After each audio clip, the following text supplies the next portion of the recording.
So you can't pick up the newspapers in India right now without headlines talking about how FIIs have been pulling money out of India, how FDI in India has been drying up. And against that backdrop, what I was really interested by was the comments at Davos by your chief minister when he pointed out that almost 25% of inward investment into India is being directed towards projects in Andhra Pradesh. So how do you explain that? Thank you, first off, for having me. Really appreciate it. Andhra, as all of you know, has gone through its own evolutionary process. We are now a new state. This is the fourth time around that we are building a capital city. We've had a bad phase between 19 and 24, but three distinct reasons why Andhra Pradesh post-24 is again able to position itself on the world map. One is our chief minister.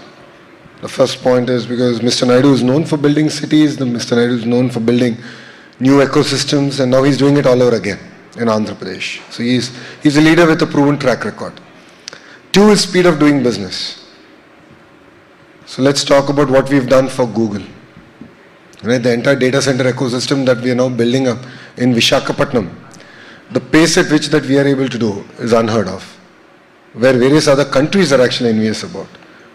Let's talk about the ArcelorMittal project that we have now, that we've grounded in Andhra Pradesh in about 17 months. Even getting the environmental clearance, land, R&R closed, 3,000 acres given to them. It's going to be one of India's largest FDI investment in green steel. So speed, I can't emphasize the importance of speed, and that's again what sets us apart from other states. Third is what I call a double engine bullet train sarkar. So while in India you have a lot of states which call about double engine train sarkar, I believe that Andhra Pradesh is the only state that has two, one of course our Prime Minister Narendra Modi ji and of course Mr. Naidu ji together, who are able to drive agenda positively and able to ground investments positively. And that's something that's very unique to us. So we have the wherewithal to also positively move the needle in terms of policy. So to get the data center investment to India, we had to change things like permanent establishment, the regulations around it, the taxation around it. We got it done. So these are three distinct reasons why Andhra Pradesh is able to move the needle and make some meaningful impact in the space of FDIs. So thank you for that. And there's a lot to dig into over there because it's not as easy as just, I guess, saying speed just when you're actually practically implementing it. But let's talk about the Google situation a little bit. Can you give us a little bit of color, background to it, how it came about, and what it is that you'll achieve with Google in the state? So everything starts with a WhatsApp message in Andhra Pradesh. So Google is no different. So as soon as the government, we got elected back, it was very important that we take a position in AI, and AI is powered by data centers. So our entire belief is that every industrial revolution has created more jobs than it has replaced, but in geographies that were ready for it. And AI is here. It is going to change the way we're going to communicate, the way we're going to work. And I believe that the state has to embrace it. Otherwise, you're going to be replaced. As simple as that. So when Mr. Naidu was very clear, we'll take a position in it and close to about, I think our policy talks about 6.5 gigawatts of data center position. There are usual suspects, and one of it was Google. And from our first conversation with, now I can openly say with Vikas, who's the head of infra, to actually breaking ground was about 13 months. And we worked with them. We worked with them on the policy, we worked with them on the cable landing station, we worked with them on identifying land. And we also worked with trying to educate the locals. I'm not saying I've done it all, but we're in the process. The importance and the strategic importance of actually having a data center in India and more so in Andhra Pradesh on the eastern seaboard, given the geopolitical situation that we're going through, is very important. Now, how do I look at it as a data center in terms of driving my economy and job creation?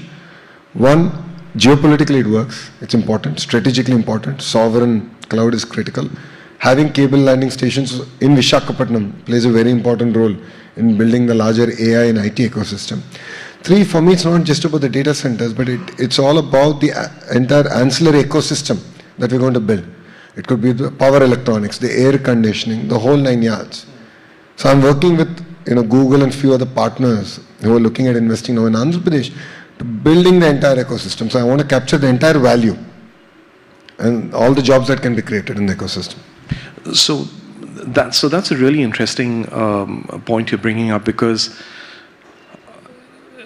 I think that large companies have a little bit of an advantage. If you're Google or if you're some other big name,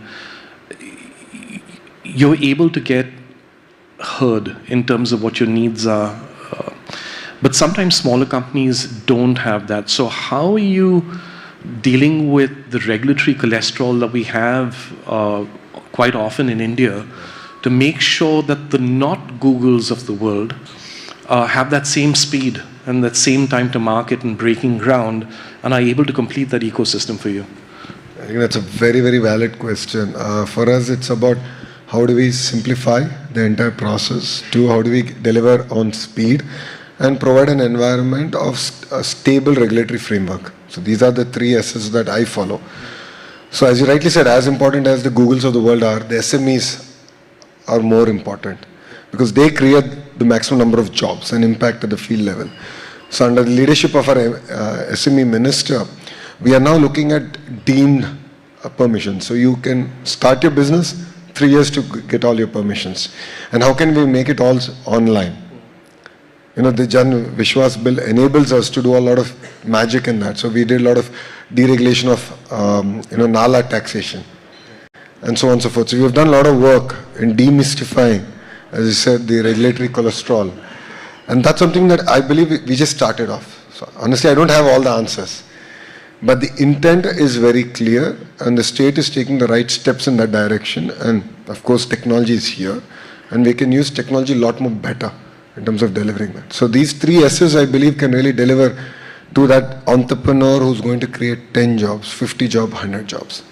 For me, that's very, very important. So talk to me a little bit about how you go about this business of bringing stakeholders along. So you said in the case of Google, you convinced stakeholders that this was in the best interests of the state and they came along. So how are you doing that in other areas? What are the efforts that are being made?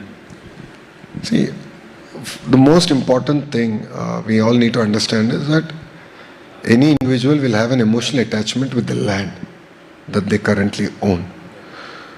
So as a state, when I want to bring in a large project and it's that farmer's land or that individual's land that I will require, we need to have a very open conversation in terms of the benefits, one, of the project, to the kind of ecosystem we're going to build, the benefits that their family will get in terms of job creation. Third is fair compensation to the land and a very transparent model. What Andhra has done under the leadership of Mr. Naidu since 1995, if I may, is to showcase this. So people trust. If there's no trust, then you're not going to succeed. And Mr. Naidu has consistently done this very well. So if you look at ArcelorMittal project, it's 3,000 acres. 660 families that once we delivered on our promise, they said, we are ready. And they moved. No issues whatsoever. Greenfield Steel City agreement. Because people know that it is ArcelorMittal, it's going to happen. It's not hoarding of land. So I think giving that sense of confidence to your electorate is going to be very, very critical. Coming to data center, I think it's very prevalent to have this conversation because they're completely two extreme views. Is data center good? Well, let me rephrase. There's an extreme view that data center is bad and there's an extreme view that data center is good. So it's important to have conversations with people who believe that data centers are not good. Like, why do they believe that? Few examples of the US is a bad example for us in the country because we have one nation, one grid, which the US doesn't have. If you look at water, close to 3,000 TMCs of Godavari water flows into the sea every year. That's equivalent to the water consumption of whole of Vietnam, the whole of Brazil. The 6.5 gigawatts that we intend to build out in data center requires 1 TMC. So in comparison, a 1 gigawatt thermal plant consumes 7 times more water than 1 gigawatt data center. So all of us are talking about the data center, but no one's talking about the thermal plant. Like just to put things in context, right? So it's important to have these conversations. It's important to have this conversation with the youngsters because it's their future. And rightfully so, they should have a voice at the table. So we are engaging with them. So my member of parliament, who represents that parliament where all the data centers are coming up in Vishakhapatnam, is meeting with all these youngsters. He's having an open conversation with them to understand what's their fears. And then how can we sort of learn from it, and if there's any zoning or anything that needs to be further fine-tuned, we're willing to do that. But it's important to bring all of them across the table and give them a voice. Thank you for that.